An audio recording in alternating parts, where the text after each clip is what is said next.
السلام علیکم۔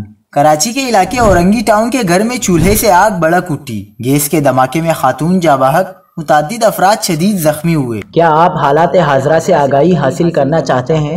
خبر کے پیچھے چھپے اصل حقائق جاننا چاہتے ہیں تو ابھی سبسکرائب کیجئے دل مل پاکستان کو اور ساتھ ہی گھنٹی کے نشان پر کلک کر دیں۔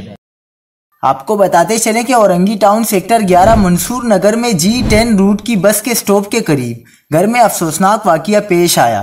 گیس لائن پھٹنے سے ایک خاتون اور بچوں سمیت 6 افراد زخمی ہوئے تھے، جنہیں عیدی ایمبولینس کے ذریعے سول اسپتال کے برنز وارڈ منتقل کیا گیا، جہاں خاتون نورین علاج کے دوران چل بسی۔ دیگر جھلسنے والوں میں 15 سالہ ثنیہ، 16 سالہ سفیان، 18 سالہ احسن، 25 سالہ ذیشان اور 45 سالہ رمضان شامل ہیں۔ پولیس حکام نے بتایا کہ آگ لگنے کا واقعہ گیس لیکیج یا سلنڈر بلاسٹ کا نہیں، گھر میں ہاتھ سیکنے کے لیے چولہا جل رہا تھا اور پیٹرول کی بوتل پاس ہی رکھی تھی۔ پیٹرول کی بوتل گری اور آگ بھڑک اٹھی، جو بستروں میں لگ گئی، جس سے خاتون جاں بحق اور شوہر سمیت 5 افراد زخمی ہوئے۔